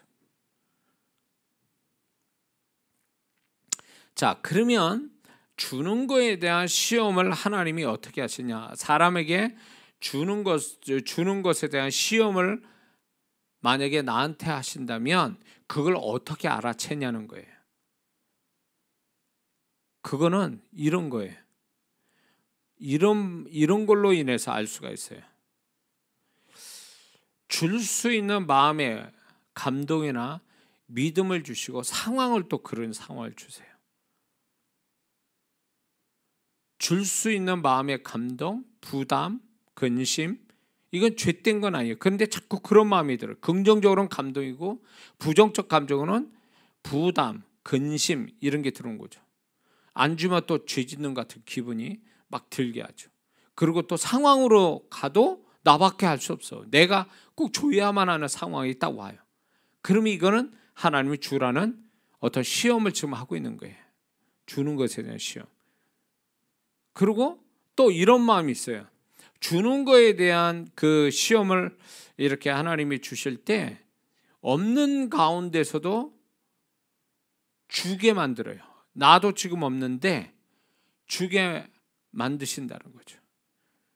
이렇게 없는 가운데서도 줄 수밖에 없는, 또 줘야만 하는 것 같은, 이게 주는 것에 대한 시험을 하나님이 그렇게 주시는 거예요. 있는 데서 주는 게 아니에요. 없는 데서 자꾸 사람에게 주게 만드시는 거죠. 그리고 이 사람이 무엇인가 이렇게 줄 수 있는 뭔가가 그 사람에게, 나한테 있고 저 사람은 없는 거예요. 근데 나도 그렇게 많은 건 아닌데 나는 갖고 있고 저 사람은 안 갖고 있고 못 갖고 있는 거에 대해서 이렇게 뭔가 저 사람한테 줄 수 있는 뭔가가 내한테 가지고 있어서 없는 자에게 이렇게 주게 만드신다는 거죠. 그리고 이제 주는 것도 결국 하나님께서 믿음의 영을 부어주시는 사람이 이렇게 주는 걸 수월하게 줍니다. 그건 뭐냐면 이렇게 믿음의 영이 부어지면 그냥 기꺼이 주고 또 하나님으로부터 대받을 수 있다라는 믿음이 생겨요. 이거는 믿음의 영이 부어지면 이런 현상이 와요. 그래서 계산 없이 막 이렇게 주는 이런 사람이 되는데, 이거는 인간의 어떤 그 사람이 바보가 아니라 믿음의 영이 부어지면 이렇게라도 한다는 거예요. 믿음의 영이 부어지면 이렇게 주는 거 겁 없이 주는 자가 된다는 거죠. 근데 이 주는 것은 어디하고 연결이 되냐면 형통하고 연결이 돼요. 이 주는 시험이 결국 그 사람을 형통한 사람으로 만들기 위한 하나의 방법이 바로 하나님께서 주는 시험, 이걸로 통하여 그 사람을 형통케 하는 하나님의 역사가 옵니다. 이건 제 경험이에요. 그러니까 지금까지 이렇게 보면 제가 없을 때 아무것도 가진 거 없고 마이너스일 때도 그분이 내게 정말 나도 지금 상황이 급한데도 나보다 더 상황이 급한 사람이거나 마음에 감동이 와서 주지 않으면 안 될 것 같은, 주지 않으면 꼭 죄 짓는 것 같은 그런 일들이 있어 왔다고요. 그럴 때마다 이제 저는 그 믿음을 하나님께서 이 정도로 어려운 건데 이렇게 주게 하는 것은 결국 나한테 더 많은 걸 주시려고 이 사건을 주셨다. 그 사람을 보게 하고 그 상황 속에 내가 있게 하셨다라는 믿음으로 하니까 지나고 보니까 그게 맞더라, 그 얘기예요. 그게 맞아요. 그래서 제가 형통의 축복을 받고 형통의 기름 부음이 와서 많은 분들을 또 하나님이 형통케 했죠. 그래서 이 주는 것은 결국 그 사람의 형통하고 관계가 있어요. 받는 게 형통이 아니에요. 주는 게 형통하고 관계가 있다, 그 얘기예요. 근데 여기서 우리가 이 주는 거에 대해서 우리가 주의해야 될 게 있어요. 뭐냐? 주면 기억하지 말아야 돼요. 주는 걸 자꾸 기억하는 건 결국 보상 심리가 작용을 하는 거거든요. 어떤 시도 보상받고 싶은 사람에게 이런 어떤 보상을 받고 싶은 마음이 생겨버리면 이 사람은 주는 거에 대한 하나님의 그 축복을 온전히 못 받는다는 거죠. 그리고 줌으로 인해서 피해의식 같은 게 있어요. 손해봤다라는 생각도 갖는 사람이 있어요. 위험합니다. 보상심리, 그 다음에 이제 공로자의식. 내가 저 사람한테 뭘 어떻게 해줬는데, 이런 어떤 그 사람보다 좀 우월하다라는 이런 생각들. 그러니까 자기의 자꾸 그런 거를 앞세우면 하나님이 형통으로 가고 그 사람한테 더 많이 주시려는 것들이 그게 많이 주시려는 것도 적게 주시고 또 그런 상황이 올 수도 있다라는 거예요. 그래서 주는 그 자체로 만족하고 잊어버리려고 해야 하나님이 언젠가 그 사람이 어떤 그의 주는 거에 대한 비율로 따져서 하나님이 또 축복하시거든요. 비율로 주세요. 양으로 축복하시는 게 아니라 비율로서 축복하시는 거예요. 100만 원 가진 사람이 10,000원을 쓰는 거하고 주는 거하고 10만 원 가진 사람이 10,000원을 누구한테 주는 거는 비율적으로 볼 때 하나는 100분의 1이고 한 사람은 10분의 1이거든요. 그러니까 하나님은 비율이 클수록 축복도 그만큼 크게 되겠죠. 그래서 하나님은 저 사람을 축복하시겠다 작자면 이 주는 거에 대한 시험이 자주 와요. 이런 것들이 자주 와요. 제 경험으로 보니까 이 주는 시험이 계속 와요. 그러고 나서 전혀 생각지 않는 그 다음에 되받는 내가 심은 거에 소위 말해서 내가 주는 거에 몇 배, 몇십 배로 다시 되돌려 받는 그런 일들이 허다하게 많아왔죠. 하나님은 그런 식으로 저를 축복하셨거든요. 이게 세상 계산법으로 나올 수 없는 거예요. 그러니까 이런 하나님의 법칙 따라 움직이는데 그 법칙을 쓸 수 있도록 시험을 하신다는 거예요, 우리를. 그 시험에 합격하면 그 다음은 축복이 오고 실제적 현실적 축복보다 더 큰 축복이 뭐냐? 그 사람의 존재에 대한 축복이에요. 존재값이 시험에 합격할수록 존재값이 높아지는 거예요. 점점. 그러면 그 사람이 존재값이 높아질수록 하나님이 그 사람과 함께 하심이 달라지고 그 사람의 축복의 모양이 또 달라집니다. 이 얘기하자면 굉장히 길어요. 또 제 얘기가. 자, 그래서 하나님께서 우리를 이렇게 주는 어떤 것을 통해서 시험을 하셔서 우리를 축복하시려고 할 때에 우리가 거기에 자꾸 계산으로 돌아가거나 자꾸 이렇게 그 주는 것에 인색하게 되면 하나님의 그 주는 다음에 온 그 축복을 제대로 받을 수 없다. 그래서 우리는 주는 것에 대한 이렇게 하나님이 테스트할 때 찬스다 하고 이렇게 해야 돼요. 찬스다. 예. 희한해요. 제가 이렇게 제 삶을 이게 세밀하게 이렇게 관찰하고 저희 가족 이렇게 세밀하게 반경을 넓혀서 우리 가족까지 이렇게 세밀하게 이렇게 보면 딱 보여요. 그게 내가 어떤 지금 나와 아니면 우리 가족의 어떤 부분을 지금 시험하고 계시구나. 그러면 제가 이제 그렇게 하거든요. 또 주는 것에 대한 시험을 이렇게 제가 잘 하고 나면 반드시 그 다음에 하나님의 절대로 손해보게 하시지 않고 또 주는 시험에 있어서 주는 것의 시험에 하나님이 볼 때 기분 좋게 하면요, 명쾌하게 하나님이 그거에 대한 보상을, 그거에 대한 더 풍성함으로 대갚아 주시는 것을 경험하게 되거든요. 그러니까 찬스예요. 모든 게. 그 어떤 사람은 이렇게 생각해. 내가 재수 없어가지고, 근데 내가 또 이렇게 내가 이런데 걸려가지고 내가 지금 부담을 가져야 되나, 해야 되나, 뭐 이런 식으로 해서 불평하고 그걸 도망가는 사람이 있거든. 피해가고 도망가는 사람들. 그거는 죄 짓는 건 아니에요. 그러나 그 사람은 축복은 이미 끝난 거예요. 그 다음 그 상황을 누가 인도하셨는데, 그 사람을 왜 그 사람을 만나게 했는데, 왜 그 마음은 어디서 왔는데, 그걸 피해가고 도망간다고 그 사람이 당장은 손해보는 거 없죠. 마이너스 없어요. 자기 주머니에서 나간 게 없단 말이에요. 그러니까 자기는 그게 아무런 손해 안 나서 좋다라 하지만 결국에 가선 손해 나는 거. 왜? 하나님이 주는 걸로 인해서 합격해서 더 큰 축복을 주시려고 하는데 그걸 못 받는 거니까 손해 난 거죠. 결국에 가서는요. 왜 도망가냐고. 그 상황에 부딪혀가고 거기서 하나님이 그렇게 하라고 그랬으면 도망가지 말고 정직하게 내가 하나님 마음 주신 대로 하면 되는 거를, 그거 잔머리 굴려가지고 그거 손해 안 보려고 계산하고 도망가고 핑계대고 변명되고, 결국은 자기 무덤 자기가 파는 시기예요. 하나님이 주시고자 하는 축복을 자기가 다 놓치고 가는 거죠. 자기가 스스로 다 놓치는 거죠. 그렇게 하면 안 돼요. 그렇게 하면 안 돼요. 네?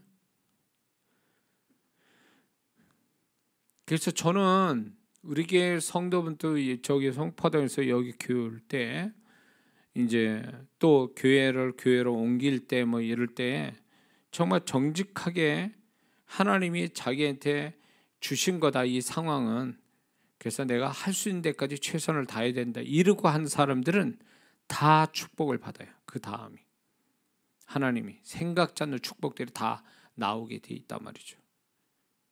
그러니까 피하지 않고 그걸 다 감당할 때에 하나님이 그대로, 하나님이 그래 네가 그렇게 했기 때문에 내가 이렇게 한다 라고 하는 하나님이 축복이 와요. 그러니까 이게 계산으로 나올 수 없는, 하나님이 보고 계신 데서 하나님의 어떤 하나님이 기분 좋게 여기실 만큼 내가 딱 하나님이 줬으면 좋겠다 그럴 때 딱 했을 때 하나님이 그래 잘했어 그러면서 하나님이 예비된 걸 딱 이렇게 갖게 하시는, 이런 게 믿는 자의 정말 진짜 하나님이 내 삶에 이렇게 개입하셔서 이렇게 테스트하시고 또 합격시켜 가려고 그분이 역사하고 계셨고, 또 나는 거기에 순종했더니 또 하나님이 새로운 축복. 이게 믿는 자의 아주 정말 그분과 함께 사는 맛이거든요. 이게 재미거든요. 이게 축복이거든요. 근데 이거를 그분을 경험하지 못하니까 도망가고 핑계하고 피해가고, 그러니까 그렇게 사니까 하나님이 계신 줄 알지만 자기 삶 속에 이렇게까지 계신다는 걸 생각을 못하는 거예요. 이것 말고요, 그리고 이제 자기가 유리한, 자기가 편한, 자기가 손해보지 않는 이런 쪽으로만 하나님이 인도하셨다고 생각하는 거예요. 그러니까 그런 사람한테는 아무 일도 안 일어나요. 아무 일도 안 해요. 왜? 자기 머리에 계산대로 사는 거니까 계산으로 딱 나오게 돼 있어요. 계산으로 자기가 쓴 게 없으니까, 심은 게 없으니까 거둔 것도 없어요. 심은 게 있어야 거둠이 있지, 먼저 심지도 않은데 무슨 거둠이 있냐고. 심는 건 내 몫이고 거두게 하신 건 하나님이 하시는 건데, 내가 심을 거 심지 않았는데 무슨 하나님이 뭘 그 사람을 위해서 거두어 주실 게 뭐가 있냐, 그 얘기예요. 너무 이게 당연한 것 같은데도 이 당연한 진리를 안 믿고 사는 사람이 수도 없어요.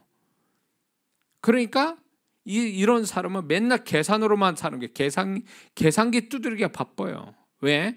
계산으로만 나온 것만 가지고 살아가야 되니까. 하나님의 약속을 믿고, 특히 우리가 같이 말씀 배우는 하나님이 시험에 통과하는 거, 이런 걸 눈치채서 이렇게 그 하나님과 그분의 약속을 믿고 이렇게 딱 합격하는 이런 거를 안 해봤기 때문에, 이 다음을 경험을 못 해봤기 때문에 이런 것조차도 경험이 없어 놓으니까 없는 걸로 알고 있는 거예요. 그러니까 교회에서는 교회 생활을 한다고 열심히 했는데 교회 문밖만 나가면 세상 사람과 똑같이 사는 거죠. 사고방식도 그렇고. 그러니까 하나님의 함께 하심, 또 하나님이 뜻하는 대로 순종해서 오는 그 다음은 하나도 경험 못하는 거예요. 그게 무슨 신앙이야 그게. 에? 우리는 하나님과 24시간 같이 사는 사람인데, 그런데 그 하나님의 인도하심에 주님이 나를 어디로 인도하시고 그분이 나를 뭘 테스트하는지, 그리고 테스트해서 뭘 주셨는지, 이런 것들을 간증이 나와야 되는데 이런 간증들이 없어 놓으니까 하나님의 이끄심에 대한 어떤 감각이 없는 거예요. 그러니까 하나님 없이 사는 거예요. 그냥 그런 사람이 내세우는 게 뭔지 아세요? 난 세상 사람같이 술 담배 안 합니다. 술집 안 가요. 응? 노래방 안 갑니다. 그걸로 신앙생활 잘했다고 여기는 사람들이에요. 도덕과 윤리적으로 세상 사람 같이 안 사는 거를 신앙생활 제일 잘한 걸로 알고 있어요. 그럴까요? 그게 맞는 얘기일까요? 도덕과 윤리적으로 나오면 그게 신앙생활 잘한 겁니까? 그건 기본이잖아요. 그거는 그 하나님과 더불어 사는 데서 오는, 그거는 부수적으로 자연히 따라오는 모습이지 그게 무슨 목적이냐고, 그게 다냐고. 우리는 결국 교회에서 배워진 하나님을, 성경에서 배워진 하나님을 내 삶에서 경험하는 거잖아요.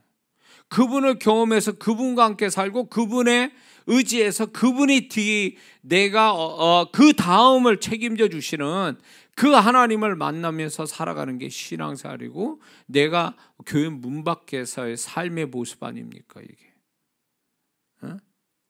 이게 경험이 안 된다면 그 성도는 아직 신앙생활 한 게 아니에요. 교회 생활 말한 거지. 신앙생활을 뭐라 그랬습니까? 주님과 함께 사는 게 신앙생활이에요. 그게 아직 안 된 거죠. 자, 7번째 이제 마지막 하나님의 시험이 있습니다. 그게 뭐냐면 상황 해결을 위한 시험이에요.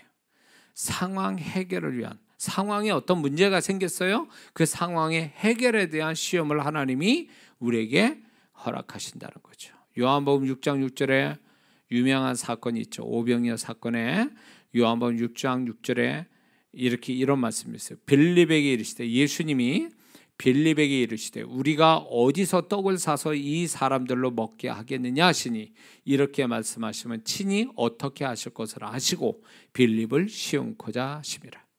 시험하셨다 그랬어요. 자, 빌립 자신에게 문제가 떨어진 거예요. 빌립이 책임져야 될 문제로 주님이 던지신 거예요.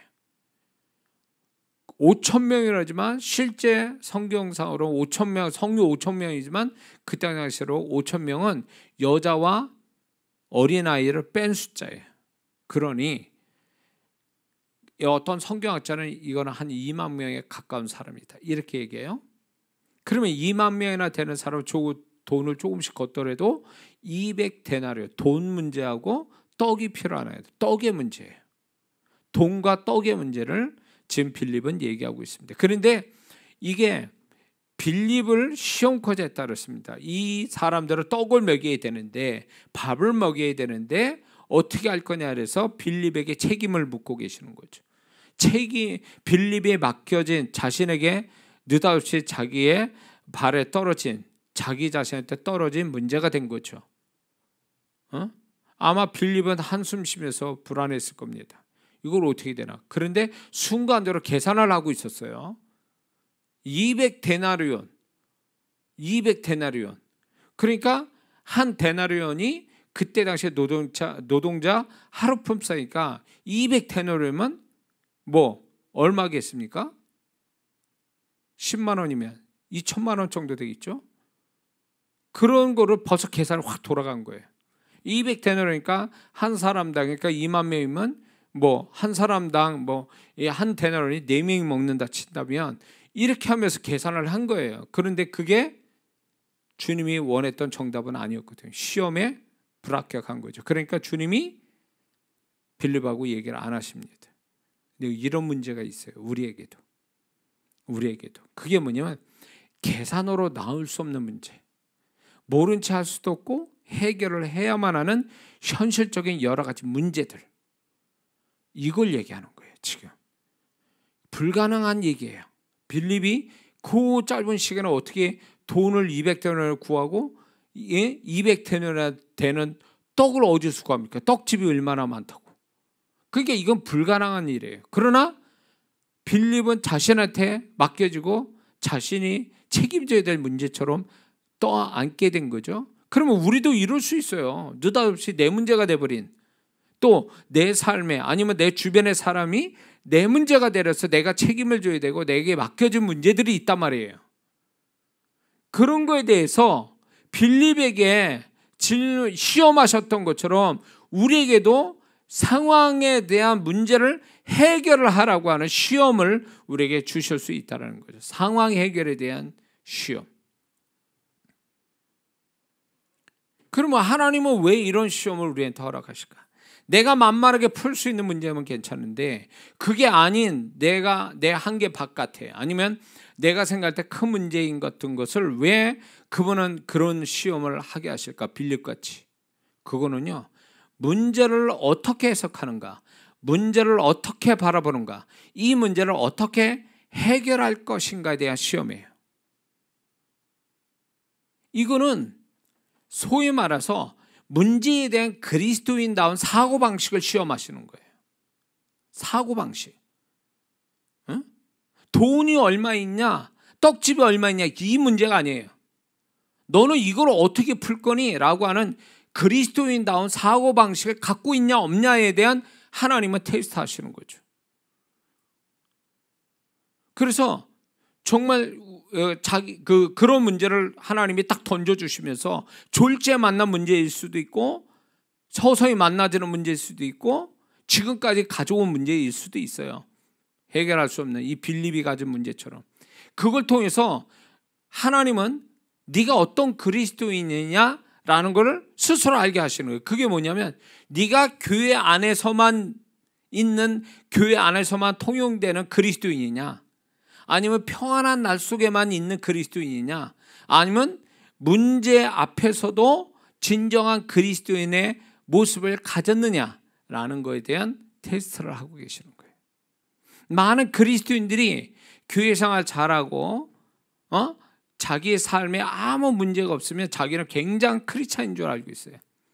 그러다 문제 뻥 터지면 이게 그리스도인다운 사고방식으로 문제를 해석하고 푸는 게 아니라 세상 사람같이 풀어요.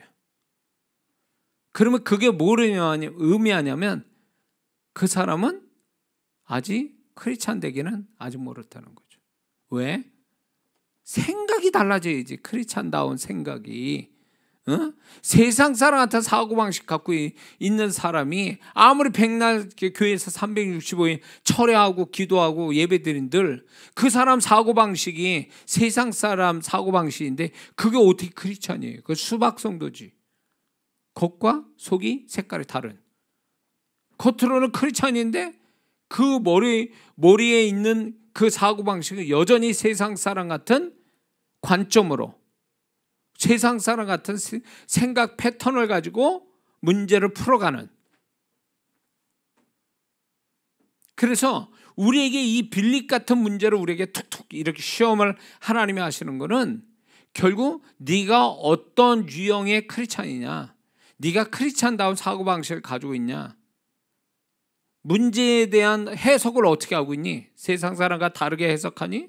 문제에 대해서 어떤 관점으로 보고 있니? 어디에다 초점을 두고 있니? 이걸 자꾸 묻는 거예요. 그게 크리스찬다운 사고방식에 대한 개념을 얘기하시는 거죠. 이거는 해결하고 안 하고 해결 못하고 해결하고 이 차원이 아니라는 거예요. 우리에게 어떤 상황으로 문제를 주시고 그 문제를 어떻게 해결하는 거에 대한 시험은요, 이거는 해결되고 안 되고의 문제가 아니라는 거예요. 어떤 관점으로. 빌립은 예수님이 제자예요. 예수님이 앞에 계신다고. 근데도 이 빌립은요, 예수님께 물들지 않은 아주 그 당시에 예수님의 제자일 뿐이지 예수님의 제자의 신분은 가졌으나 속은 여전히 다른 유대인과 다를 바 없는 빌립인 것을 자기 스스로 나타내고 있는 거죠. 이런 크리스찬들이 얼마나 많겠어요. 직분은 있어요. 기도도 잘해요. 성경 지식이 있어요. 문제 뻥 터졌는데 그게 아무 소용이 없어. 아무 소용이 없어요. 감정 나는 대로, 생각 나는 대로, 세상 배워왔던 대로 그냥 그걸로 다 그냥 이렇게 아무렇게나 세상 사람처럼 생각하고 세상 사람처럼 말을 하고 세상 사람처럼 문제 해결해 가려고 하고. 그러니까 이게 주님은 그걸 보면서 영광을 받고 싶은데 크리스찬다운 사고방식, 문제가 해결되든 안 되든 간에 크리스찬다운 사고방식, 크리스찬다운 문제 해석, 크리스찬다운 문제의 초점, 이런 거를 좀 보기를 원하는데 그렇게 못 보고 되면 두 가지죠. 나는 이 정도밖에 안 되는 크리스찬이 아니라 무늬만 크리스찬이구나. 동시에 하나님이 또 실망하시는 거예요. 네가 그것밖에 안 되니? 응? 네가 그것밖에 안 되냐고. 그래서 문제를 통해서 그분이 영광을 받기를 원하시는데 문제를 통해서 하나님의 마음이 상하는 거예요. 얘는 여지껏 신앙생활을 어떻게 한 거야 도대체? 응? 얘는 신앙생활을 여지껏 어떻게 했길래 이 문제를 이런 관점으로 보고 이렇게 해결하지? 이렇게. 문제는 어쩌다 해결됐어도 세상적 방법으로 해결했어도 하나님이 영광 못 받으세요. 왜? 그게 지금 왜 못 받냐? 빌립이 정확하게 계산한들 주님이 영광 받으시는 게 아니잖아요. 주님이 원했던 답도 아니잖아요. 주님이 원했던 문제의 초점이 아니잖아요. 문제에 대한 해석을 잘못하고 있잖아요. 해석을 잘못하고 있잖아요. 정답은 뭘까요? 이런 상황에 주님이 이 한 구절에서 얘기하고 있어요. 우리가 이렇게 얘기하잖아요. 빌립 너에게 이르지 않고 우리가 그랬어요. 우리가. 주님도 포함한 우리가. 그리고 이 사람을 먹게 하겠느냐 하시면서 이렇게 말씀하고, 그 뒤에 이제 빌립이 몰랐던 주님의 마음이 있어요. 주님의 숨겨진 마음. 어떻게 하실 것을 아시고, 이게 중요한 거예요. 우리라는 단어와 어떻게 하실 줄 아시고, 이 말이 굉장한 거예요. 이게 예수 믿는 사람이 문제를 바라보는 핵심은 여기 있단 말이에요. 이렇게 봐야 되는, 이렇게 해석해야 된다는 거예요. 문제를 우리가 또 주님이 어떻게 하실 것을 아시고, 지금 두 구절이 바로 예수 믿는 사람이 상황에서 오는 문제를 어떤 관점에서 어떻게 해석해야 되고 어떻게 해결해야 되는지에 대한 정답을 여기서 얘기하고 계시는 거예요. 그러나 빌립은 눈치를 못 챈 거죠. 주님은 분명히 우리라고 얘기했는데 자기가, 빌립 자신이 이렇게 얘기하고 있죠. 여기서 우리는 분명히 알아야 됩니다. 하나님이 원하시는 상황에 대한 문제가 발생될 때 해결의 모습은 뭐냐? 주님이 이 문제 속에 같이 있음에 대한 인식을 먼저 해야 된다는 거예요. 이거는 내 문제면서 동시에 주님의 문제라는 인식을 가지고 있어야 이게 크리스찬다운 사고방식이에요. 문제에 대한.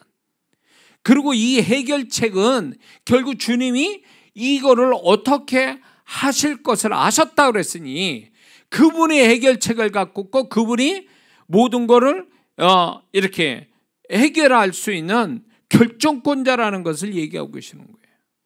그러므로 그분을 의지하고 그분이 일하시게 만드는 그것이 우리가 문제, 상황 해결을 위한 진정한 전형적인 크리스찬의 모습이라는 걸 우리는 알아야 될 줄 믿습니다. 근데 빌립은 몰랐던 거죠. 주님의 마음은 몰랐다 쳐요. 그런데 주님이 이미 힌트를 주셨잖아요. 우리가 많은 그리스도인이 여기 있어요. 빌립 같은 태도를 갖고 있어요.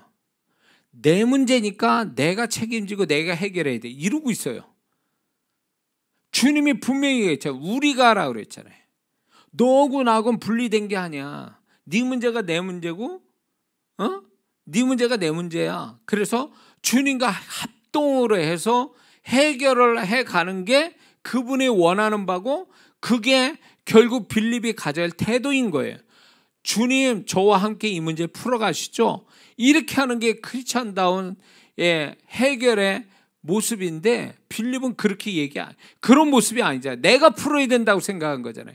내가 풀고 내가 어떤 방법을 취해야 되는지만 얘기하고 있는 거죠. 이게 문제인 거예요. 그래서 하나님은 어떤 해결하지 못할 것 같은 상황을, 어떤 상황적으로 오는 문제를 이렇게 시험을 하시는 거죠. 그걸 던져주시면서 얘가 어떻게 해결하는가에 대한 그걸 테스트 하시는 거예요. 자, 여기서 우리가 잊지 말아야 될 게 뭐냐? 우리가 좋은 일이든 나쁜 일이든 그분이 높임을 받는 거, 우리는 먹든지 마시든지 다 그분의 영광을 위해서 먹고 마셔야 되는 게 믿는 자의 삶의 형태예요. 그게 원리예요. 그렇죠? 고린도전서 10장 31절. 그러면 지금 이 상황에, 빌립 같은 상황이 왔다 하더라도, 자기가 책임져야 될 어마어마한 문제라도 우리가 생각해야 될 게 뭐냐면, 이걸 통해서 하나님이 높임을 받으셔야 된다. 이 문제를 대하는 나를 통해서 하나님 영광 받으셔야 된다라는 것이 먼저 와야 된다는 거예요. 그게, 이게 문제 해결의 목적도 아니요, 문제 해결의 1번이 아니에요. 우리는 이걸 잊어버려요. 우리의 이 문제가 왔을 때에, 상황적으로 문제 올 때 1번은요, 어떻게 하면 이 문제 속에서 하나님을 높일까, 하나님의 영광을 드러낼까가 1번이에요. 그게 목적이에요. 문제에 대한 목적. 그 다음에 문제를 하나님이 바라시는 태도란 말이에요. 예? 그러기 위해서 그분이 영광 받으시는 게 뭔지 아세요? 그분이 개입되어 영광을 받으시는 거예요. 그분이 개입돼야 된단 말이에요. 그분이 마음껏 내 마음대로 나 상관없이 내 인생 들어서 마음껏 막 이렇게 하신 분이 아니라고요. 그분을 내가 동의하고 초청하고 그분을 간절히 원해야 그분이 우리 삶 속에서 기쁘게 일을 하시는데, 우리가 지금 빌립이 주님께 이 문제를 맡기고 있습니까? 주님께 부탁하고 있습니까? 주님을 의지합니까? 아니잖아요. 빌립은 계산하고 자기 문제라 생각하고 그렇게 계산하고 있을 뿐이지 이 문제에 대한 주님을 개입시키지 않고 있다는 거죠. 주님은 분명히 힌트를 줬는데, 우리가라는 단어로. 그러므로 우리는 주님을 개입시켜야, 내 이 문제에 주님이 개입하게 하셔야 그분이 높임받아요. 왜? 그분이 일하신 것만 그분이 영광 받으시거든요. 내가 아무리 잘해서 일 잘 끝내도 그분은 영광 받지 않으세요. 왜? 그분이 개입된 일이 아니기 때문에. 그래서 이 그분을 개입시키기 위해서 주님이, 이거는 내 문제뿐만 아니라 주님의 문제입니다. 주님이 이 문제를 같이 주님이 풀어주시기를 원합니다. 주님은 이게 어떻게 풀릴 줄 아시지 않습니까? 그걸 저한테 알려주시고 내가 그거대로 순종하게 하옵소서. 그래서 그분을 높이는 거죠. 그분을 존중하고 그분이 이 문제에 주도권을 갖게 만들어 드려야 되는 게 우리가 해야 될 태도거든요. 근데 주님은 안 계셔. 자기가 다 풀으려고 그래. 빌립처럼. 빌립처럼 자기가 계산하고 자기가 다 풀려고 해. 그러면 주님이 어떻게 할까요? 그분 빌립을 통해서 역사를 했습니까? 빌립에게 무슨 말이라도 하셨습니까? 안 했잖아요. 그게 주님이 오늘날에도 믿는 자한테 이렇게 하시는 거예요. 너 나 신경 안 쓰지? 나 무시하고 있지? 너 나 찾지도 않지? 네가 계산하기 바쁘고 네 혼자 그 문제 풀려고 애를 쓸 뿐이지? 그러면 난 너한테 할 얘기 없어. 난 너를 위해서 해줄 게 없어. 이거예요. 왜 성경 그렇게 보면서도 지금 그 옛날에 그 계셨던 주님만 생각하지, 지금 그 주님이 우리와 함께 하시고 내 삶에 그분이 동일하게 있다라는 생각을 못할 때가 많아요. 왜 내 삶에는 그분이 역사하지 않지? 네가 그러면 언제 날 초청했냐? 네가 날 의식했어? 네가 날 의지했어? 네가 그거 가지고 나랑 같이 풀자고 네가 나한테 말을 해봤어? 이런 거지. 그분을 무시하는 게 그분의 영광을 가리는 거잖아요. 그리고 자기가 다 해놓고 하나님 감사합니다. 뭘 감사해? 자기가 다 해놓고. 하나님 영광 돌려. 뭘 영광 돌려? 주님이 개입도 안 했는데. 그게 너무 어처구니 없는 거예요. 주님 볼 때는 굉장히 어처구니 없어 하는 거예요. 야, 난 너한테 뭘 하지도 않았어. 네가 처음부터 다 한 거지. 빌립처럼 주님 무시하고 주님 생각 안 하고 자기가 책임져야 될, 그게 잘하는 건 줄 알고 있어요. 내가 혼자서 책임지고 하는 게 제일 잘하는 건 줄 알고 있어요. 자, 빌립이 200데나리, 조금씩 걷더라도 200데나리나 더 되는 떡이 필요하나 이렇게 얘기했을 때에 주님이 얼마나 기가 막혔을까요? 그건 주님과 상관없는 계산법이잖아요. 주님이 뭘 도와줄 게 아니잖아요. 그럼 어떻게 하는 얘기예요? 그거 가지고 200데나리나 더 되는 떡이 필요합니다. 그럼 어떻게 하는 거예요? 주님 보고 돈 걷자고 얘기하는 거예요 지금? 그래서 주님과 상의해서 떡집 찾아보자고 얘기하는 거냐고. 그러니까 이 빌립의 사고방식이 예수님 제자다운 사고방식이 아니었던 거죠. 오늘날에도 믿는 자지만 믿는 자다운 사고방식이 없는 성도들이 얼마나 많습니까?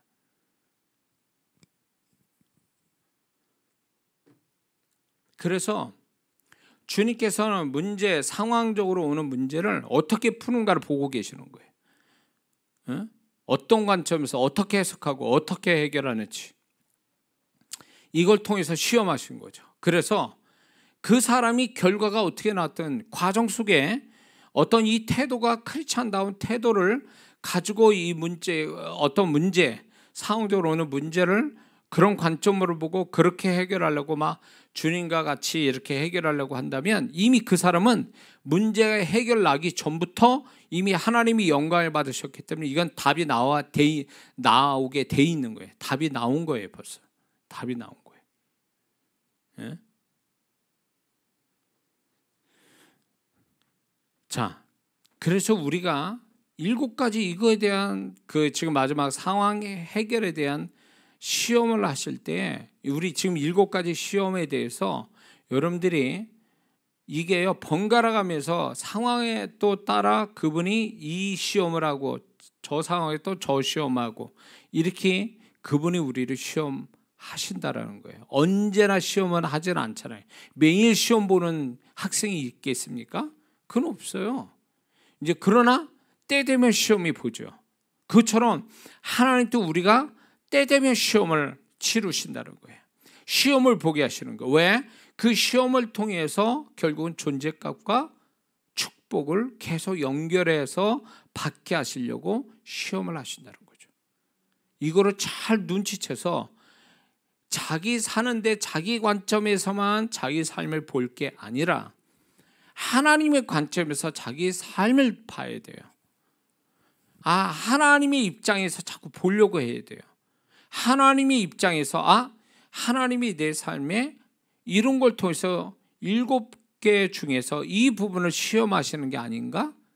그 징조를 얘기했잖아요. 제가 시험의 징조 이런 것들을 보면서 그런 게 아닌가? 라고 해서 그분의 관점에서 자기 인생 보면서 그 시험에 합격하려고 그분이 원하는 태도를 가질 때에 그 사람은 정말로 그 시험 본다라는 게 막연한 게 아니고 그 시험을 통과됐을 때에 상황이 전환이 되고 또 그 테스트 한 다음에 오는 하나님이 예비된 축복 이거를 또 경험하는 거죠. 그래서 이런 간증이 많이 나왔으면 좋겠다라는 생각 드는 게 뭐냐면 하나님이 저한테 이런 시험을 허락하셨는데 제가 이 시험을 이렇게 통과해서 그분을 다 합격해서 그 다음에 오는 이 축복을 받았습니다 라는 이 간증이 좀 있었으면 좋겠다라는 거죠. 에? 맨날 우장창창 깨지는 데서 뭐가 이렇게 기도했더니 뭐가 됐다라고 이렇게 아주 단순한 간증이 아니라 하나님이 나를 이 부분을 시험하셔서 내가 통과돼서 이런 축복 받았습니다. 그러므로 여러분들도 이 시험이 오거든 합격하세요. 이렇게 좀 간증하는 게 있었으면 좋겠다는 게 제 바람이에요. 그래서 여러분과 저와 여러분들이 이런 어떤 하나님의 이런 어떤 시험에 일생 살아가면서 이런 7가지 시험을 여러분들 만나거든 잘 통과하는 그래서 새로운 축복이 경험되기를 주의 이름으로 축원합니다. 기도하겠습니다.